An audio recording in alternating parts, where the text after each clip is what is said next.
Friends, my name is Priyanka and welcome back to my channel BK awareness.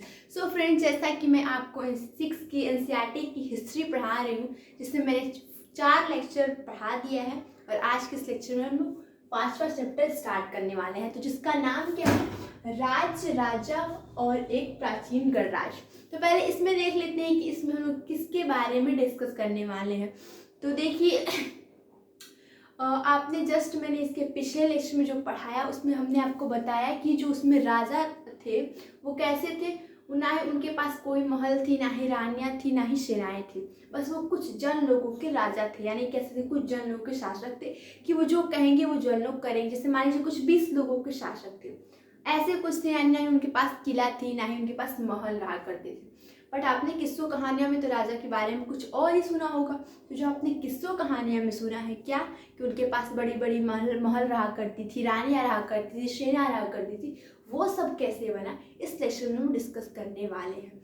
तो जैसे 50 सालों से आप देखते हैं कि हम लोग अपने शासक का चुनाव कैसे करते हैं, मतदान के जरिए करते हैं। जैसे पहला टॉपिक डिस्कस करिए, कुछ लोग शासक कैसे बने। इस पूरे चैप्टर में हम जानेंगे कि जो राजा थे वो राजा कैसे बनने लगे, यानी उनके पास महल या सेना कैसे सब रहने लगी, उन सब के बारे में इस चैप्टर में डिस्कस करने वाले हैं। चलिए अपने टॉपिक जो लाइन बाय लाइन इस टॉपिक को डिस्कस करते जाएंगे तो हमें पूरा कॉन्सेप्ट समझ में आएगा। अगर आप वीडियो को स्किप करते हैं तो आपको बिल्कुल भी समझ में नहीं आएगा। इससे अच्छे से लाइन बाय लाइन सबको देखिए। तो पहला है कि कुछ लोग शासक कैसे बने। तो देखिए, 50 वर्षों से हमारे शासक का चुनाव हम लोग कैसे करते हैं, मतदान के जरिए करते हैं। और हमने अब चौथे लेक्चर में बताया, जैसे इसके पहले लेक्चर में बताया कि लोगों के द्वारा, कुछ लोगों के द्वारा, जन के द्वारा चुन लिए जाते थे कि हमारे शासक हैं। जैसे बहुत कम लोगों के द्वारा, जैसे मान लीजिए 20 या 30 लोगों के द्वारा चुन लिए जाते थे कि वो शासक है, और उन्हीं 20-30 लोगों के ही बस वो शासक रहा करते थे। यानी मतदान, यानी कि चुनाव के जरिए, यानी मतदान के जरिए ही शासक बनते थे लोग।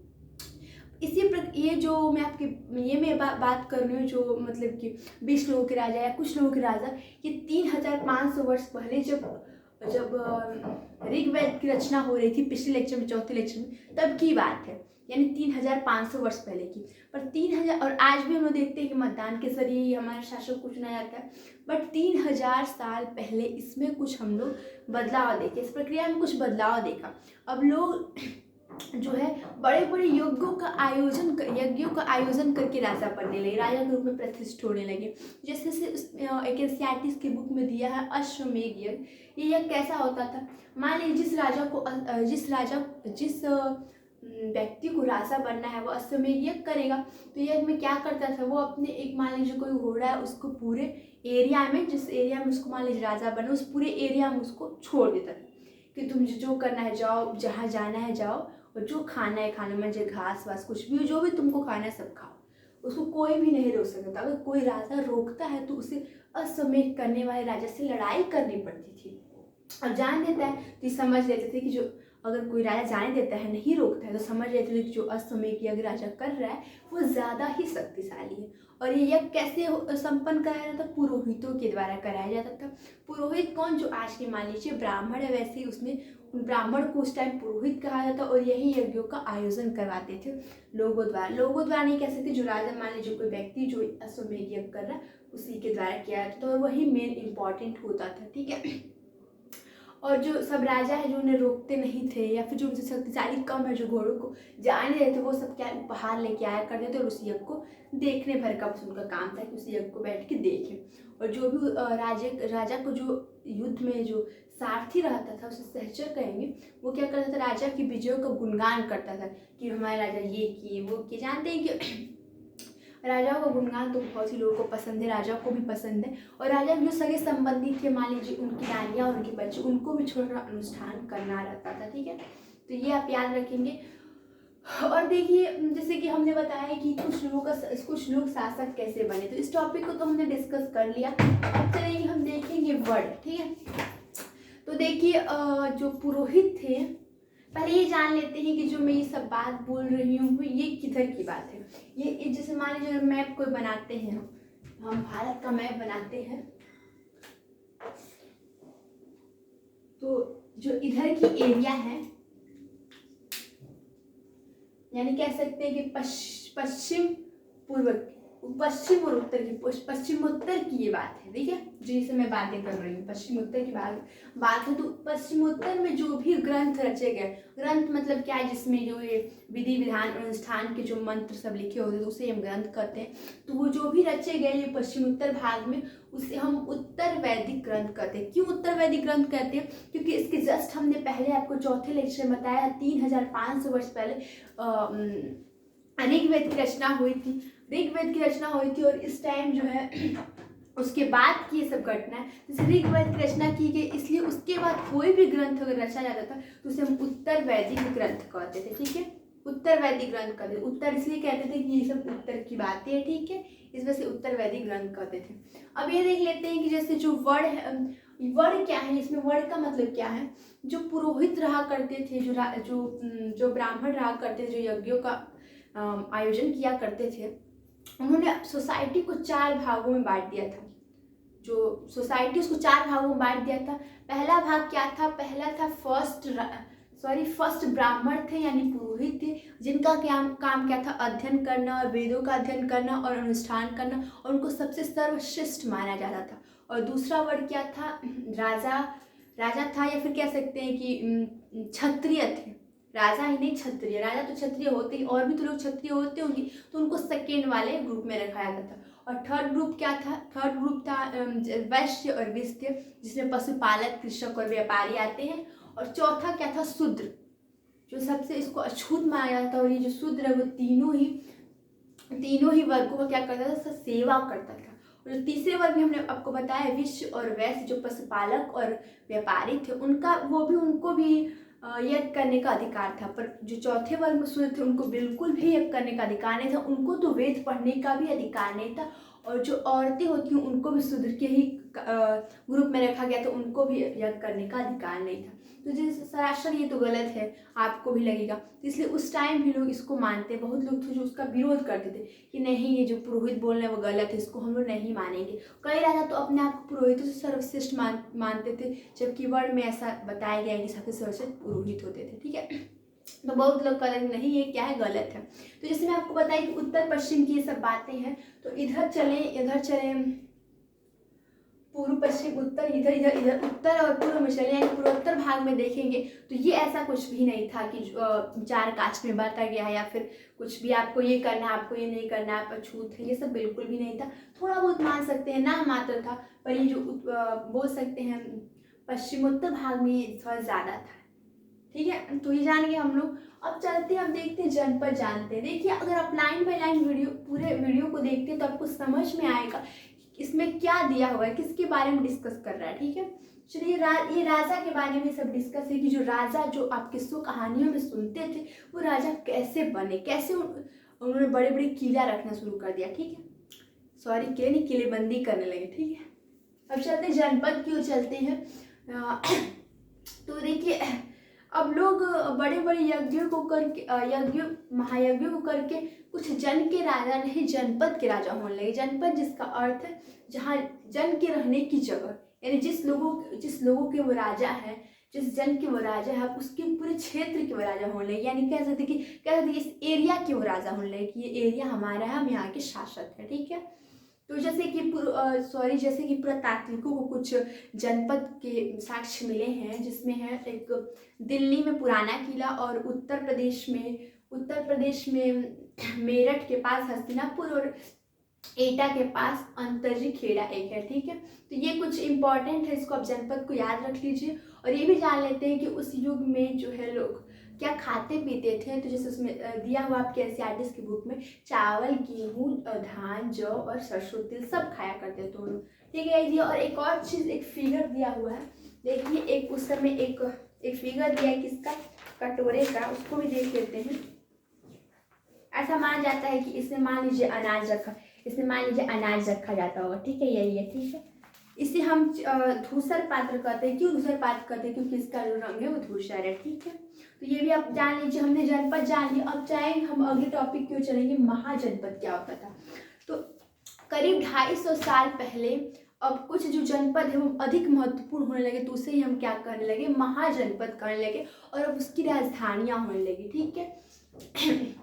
और क्या उसके बाद से उसमें अब क्या जो राजा थे वहाँ के जो शासक थे, अब वो जो महाजनपद बहुत ही इंपॉर्टेंट बहुत शक्तिशाली हो गया, तो उसके चारों ओर किलेबंदी कर दिया। जैसे मान लीजिए कोई एरिया है ये महाजनपद बहुत इंपॉर्टेंट, उसको महाजनपद मान लिया गया, तो उसके चारों ओर किलेबंदी कर दी गई।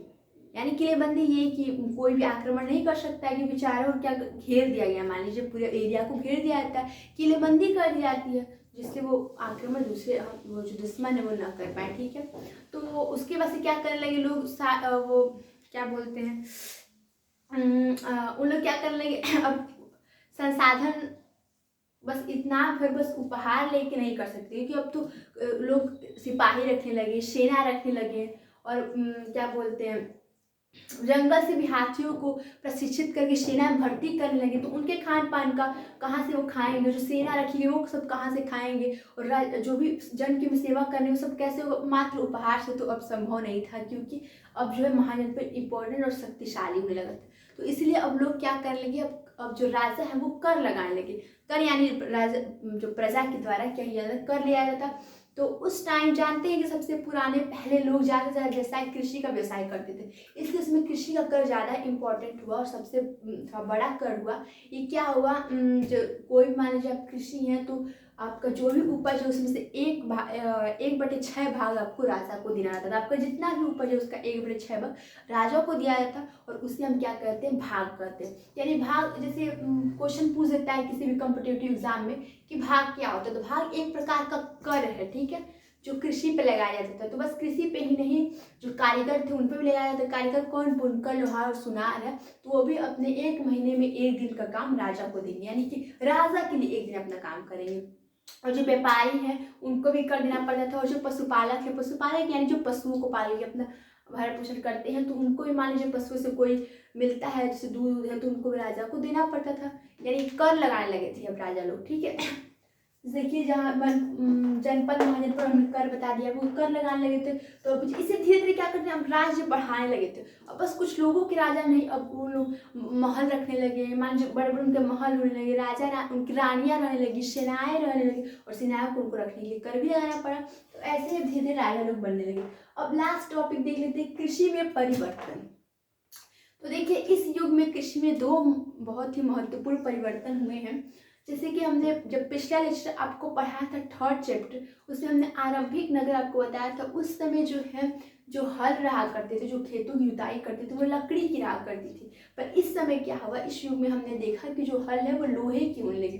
तो जाहिर सी बात है कि जो लोहे का हल होगा वो हल होगा जो वो ज़मीन को ज़्यादा खोदेगा, और जाहिर सी बात है जब ज़मीन ज़्यादा खोदेगी तो ज़मीन उपजाऊ होगी। तो इस वजह से जो पैदावार है इस युग में बढ़ने लगे थे। और दूसरा बड़ा बदलाव कि हर रोपाई शुरू हो गई थी। जो रोपाई के कारण क्या हुआ, जो धान थे, जो गेहूं के जो भी बीज थे वो जीवित रहने लगे, ज़्यादा लंबे समय तक जीवित रहते थे। इस वजह से भी हमारे जो धान गेहूँ जो भी उपज है उसमें क्या हो, वृद्धि होने लगी, ज़्यादा उपज होने लगी। इसमें कोई शक नहीं कि बहुत ही ज़्यादा मेहनत करना पड़ता था, कमर तोड़ मेहनत करना पड़ता था, पर फिर भी इस समय जो उपज था वो ज़्यादा होने लगा। इसे कृषि में परिवर्तन ही है। ठीक है, तो ये सब जो भी मैं घटनाएं आपको बता रही हूँ 3000 साल पहले ये घटनाएं हैं। ठीक है, तो इसलिए आप याद रखेंगे कृषि में परिवर्तन। अब चलिए अपने अगले टॉपिक की ओर चलते हैं, उसको देखने के अगला टॉपिक क्या है।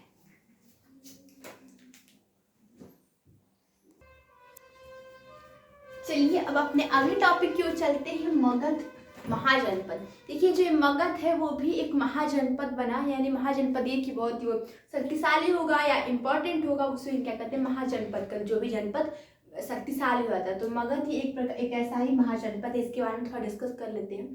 तो जो मगध है वो कहाँ है, पहले ये देख लेते हैं। जैसे मान लीजिए आपका ये भारत है, ठीक है, बहुत ही खराब बना है पर फिर भी आप समझ लीजिए। और यहाँ पे क्या है, बिहार है। ठीक है, बिहार यहाँ पे है। तो बिहार में ये क्या है, मगध है। बिहार के इस साइड क्या है, मगध है।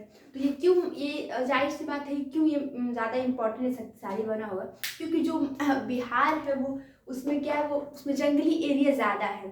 इस साइड में जो जंगली एरिया ज़्यादा है, इस टाइम भी उस टाइम भी होगा। तो इसलिए उस टाइम जो लकड़ी उकड़ी की ज़रूरत पड़ती होगी, या फिर कोई भी संसाधन की जरूरत पड़ती होगी, फल फूल की जरूरत पड़ती होगी, या फिर जो उसमें जो भी जानवर रहते होंगे, जैसे मान लीजिए हाथी, तो उन सबको पकड़ के प्रशिक्षित करके सेना में भर्ती कर लिया जाता। तो इस वजह से वो ज़्यादा अच्छा बना होगा, इस वजह से वो जनपद ज़्यादा महत्वपूर्ण हो गया, वो शक्तिशाली हो गया, इसलिए वो महाजनपद उसको कहते हैं। तो एक महाजनपद क्या है, मगध है। तो इसमें देख लेते हैं कि ये बहुत ही इम्पॉर्टेंट इसलिए है क्योंकि इसका ज़मीन जो है उपजाऊ था और यातायात के लिए भी ये अच्छा जगह था।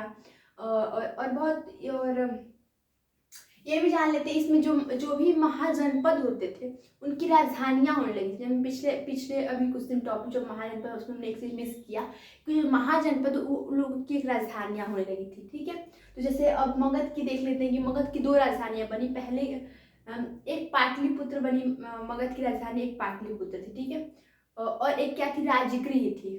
बिहार में राजगृह, तो राजगृह थी और दूसरी पाटलिपुत्र थी, पटना, आज का पटना कह सकते हैं। ठीक है, वही पाटलिपुत्र इसकी राजधानी थी। ठीक है, और ये भी जान लेते हैं कि जो मगध में जो भी दो शक्तिशाली राजा थे, कौन थे, बिंबिसार और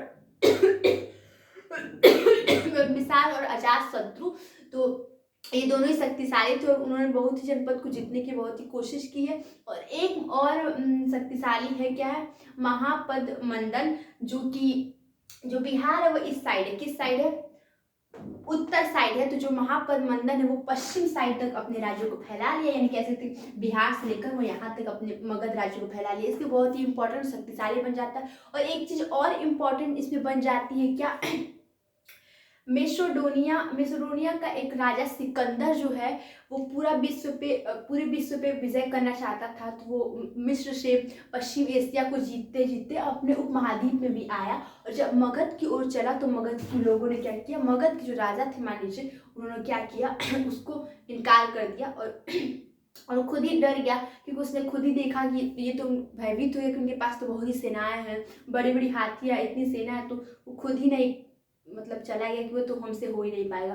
कि भले वो पश्चिम में जैसे पश्चिम एशिया को जीतते आए, पर हमारे देश में जो उस टाइम मगध का राज्य चला तो उसने यहाँ पे नहीं आ पाए, यहाँ के लोगों ने उसे इनकार कर दिया यहाँ से आने में। ठीक है, तो ये इंपॉर्टेंट इसलिए हो जाता है क्योंकि उस मगध के बारे में पढ़ रहे हैं तो मगध में इंपॉर्टेंट है कि सिकंदर जो है जब मगध का राज्य चला तो उस समय आया था, तो ये इंपॉर्टेंट हो जाता है। ठीक है, तो अब मगध के बारे में इसलिए हम जानते हैं कि एक महाजनपद है। ठीक है, और वज्जी थोड़ा देख लेते हैं। तो देखिए आप जानते हैं कि जो मगध है वो महाजनपद जो मगध है बहुत ही शक्तिशाली था। तो उसके पास में उसके नजदीक में एक वज्जी साम्राज्य था, एक राज्य था तो उसमें कई शासक होते यानी कई राजा होते थे। वो सब मिलकर बैठकर किसी भी चीज का निर्णय लेते थे, किस पर आक्रमण करना है, हमें कैसे राज्य चलाना है, हमें क्या करना है। कई शासक उसमें, और सभी शासक को राजा कहा जाता था। तो इसीलिए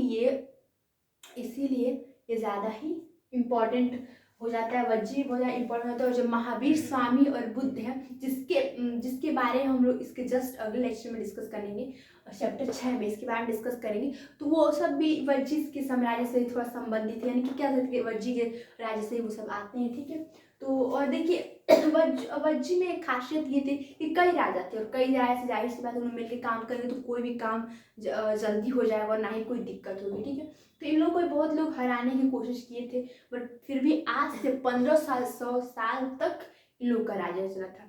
जो मगध के राजा उन लोगों ने भी इनको हराने की कोशिश की थी, पर इन लोग नहीं हारे क्योंकि लोग बहुत ही एकजुट रहा करते थे। पर गुप्त शासक जो है उनके बारे में हम डिस्कस करेंगे अपने एक चैप्टर में, गुप्त शासकों के बारे में। तो उन्होंने क्या किया, इन पर विजय हासिल की थी और 1500 साल पहले थे, आज से 1500 साल पहले तक ये वज्जी शासक जो वज्जी का राज्य है चला था। ठीक है, एक चीज और देख लेते हैं, आपके एनसीईआरटी में दिया है क्या एक अन्यंत्र हमेशा लास्ट में देता है आपके एनसीईआरटी की बुक में, तो इसमें भी दिया एक। तो आप एटलस में अगर एथेंस को देखेंगे तो एथेंस में भी जैसे दिया उसमें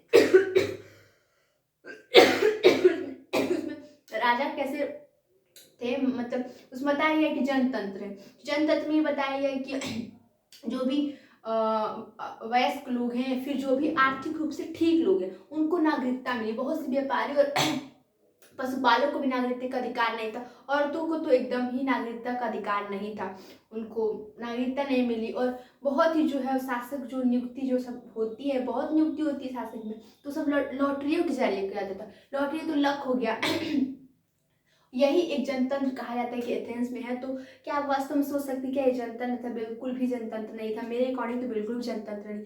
सबको मत देने का अधिकार है, पर उस टाइम ये था कि इन बांटा हुआ था कि इनको नागरिकता प्राप्त है तो ये देंगे वोट, इनको नागरिकता प्राप्त नहीं है तो ये वोट नहीं देंगे।